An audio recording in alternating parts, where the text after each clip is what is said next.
जम्मू कश्मीर के उधमपुर से पीएम मोदी की हुंकार, बोले मोदी की गारंटी मतलब हर गारंटी पूरा होने की गारंटी। राज्य में जल्द चुनाव कराने का भी वादा किया। पीएम मोदी के वादे पर उमर अब्दुल्ला बोले सुप्रीम कोर्ट ने 30 सितंबर से पहले चुनाव कराने के लिए दिए हैं आदेश, इसमें केंद्र का कोई रोल नहीं। तेजस्वी यादव के मछली खाने वाले वीडियो पर पीएम मोदी का हमला, बोले नवरात्र में लोग नॉनवेज खा रहे हैं और भावना भड़काने के लिए वीडियो दिखा रहे हैं। पीएम मोदी के बयान पर तेजस्वी यादव का पलटवार, बोले बेरोजगारी और महंगाई पर पीएम मोदी नहीं करते बात। पीएम मोदी ने कांग्रेस और नेशनल कॉन्फ्रेंस को बताया परिवार चलित पार्टी, इनके लिए लोकतंत्र का मतलब है of the family, for the family और by the family. PM Modi के परिवारवाद वाले बयान पर उमर अब्दुल्ला बोले बीजेपी उन परिवार के खिलाफ है जो बीजेपी विरोधी हैं, बीजेपी खुद परिवारवाद से भरी।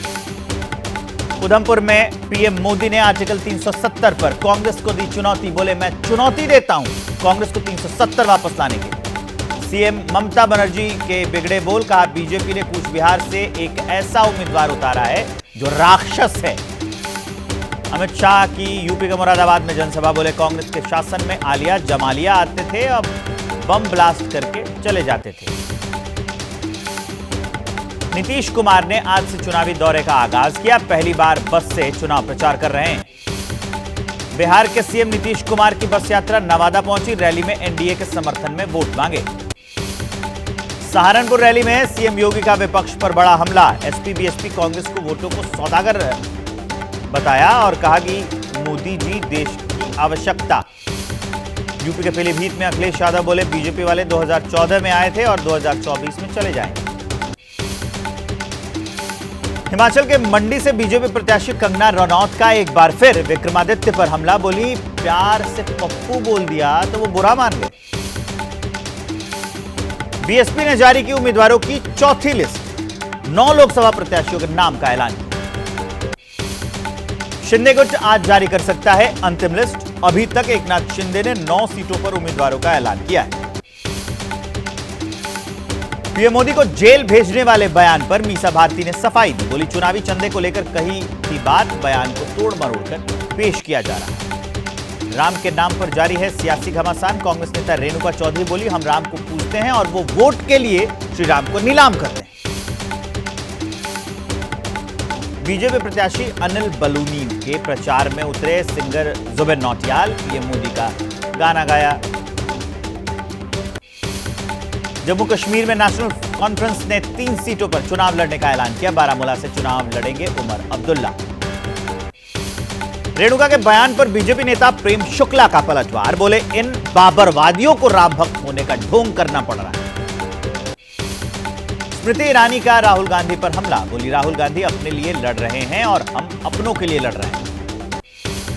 लोकसभा चुनाव के तीसरे चरण के लिए आज से नॉमिनेशन, थर्ड फेज में 94 सीटों पर 7 मई को मतदान। मतदान के प्रति जागरूकता के लिए चेन्नई में अनोखी पहल, स्कूबा गोताखोरों ने समंदर के अंदर 60 फीट गहराई में जाकर मतदान किया। जम्मू में वोटरों को लुभाने के लिए नशा और कैश पहुंचाने में महिलाओं का हो सकता है इस्तेमाल, खुफिया एजेंसी के खुलासे के बाद महिला कमांडोज तैनात।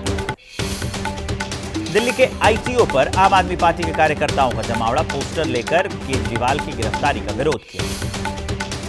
दिल्ली की मंत्री आतिशी का बीजेपी पर बड़ा आरोप, बोली केंद्र सरकार दिल्ली में राष्ट्रपति शासन लगाने जा रही है। आतिशी के बयान पर बीजेपी नेता साजिया इल्मी का वार, बोली हमारी तरफ से राष्ट्रपति शासन की कोई मांग नहीं की गई, आतिशी रायता फैला रही है। आतिशी के राष्ट्रपति शासन वाले बयान पर बीजेपी का पलटवार, आरपी सिंह का दावा, कहा यह आम आदमी पार्टी के मन का चोर है। दिल्ली की राउज एवेन्यू कोर्ट में केक कविता की पेशी हुई, सीबीआई ने 5 दिन की हिरासत मांगी, फैसला सुरक्षित है। राउज एवेन्यू कोर्ट में मनीष सिसोदिया की जमानत याचिका पर सुनवाई, लोकसभा चुनाव में प्रचार करने के लिए अंतरिम जमानत मांगी। बीजेपी प्रवक्ता गौरव भाटिया ने प्रेस कॉन्फ्रेंस कर इंडिया गठबंधन पर बोला हमला, कहा भ्रष्टाचारी कांप रहे हैं, ये मोदी ने जांच एजेंसियों को खुली छूट दे रखी। अफजाल अंसारी की याचिका पर इलाहाबाद हाई कोर्ट में आज सुनवाई, राहत नहीं मिली तो चुनाव नहीं लड़ पाएंगे अफजाल। भारतीय सेना की त्रिशक्ति कोर ने सिक्किम में किया एंटी टैंक गाइडेड मिसाइल का अभ्यास, 17,000 फीट की ऊंचाई पर की गोला दागने की ड्रिल। भीषण गर्मी से निपटने के लिए पीएम मोदी की अध्यक्षता में हुई हाई लेवल मीटिंग। इस साल देश के कई हिस्सों में सामान्य से अधिक तापमान रहने की आशंका। बेंगलुरु के रामेश्वरम कैफे ब्लास्ट केस में बड़ा एक्शन हुआ है। बंगाल से मुसव्विर और अब्दुल मतीन ताहा गिरफ्तार। एनआईए ने दोनों पर 10-10 लाख का इनाम रखा। बंगाल से आरोपियों की गिरफ्तारी पर गरमाई सियासत। बीजेपी बोली आतंकियों के लिए पनाहगार है बंगाल। टीएमसी ने गिरफ्तार किया। मुंबई एयरपोर्ट पर सोना तस्करों के खिलाफ कस्टम विभाग की कार्रवाई। चेकिंग के दौरान करीब 8 किलो सोना बरामद। हरियाणा के महेंद्रगढ़ बस हादसे पर एक्शन हुआ है। स्कूल प्रिंसिपल, सचिव और बस ड्राइवर गिरफ्तार हैं। स्कूल बस हादसे में 6 बच्चों की मौत हो गई। नवरात्रि के चौथे दिन आज हो रही है मां कुष्मांडा की पूजा। दिल्ली के झंडेवाला मंदिर में श्रद्धालुओं की भारी भीड़।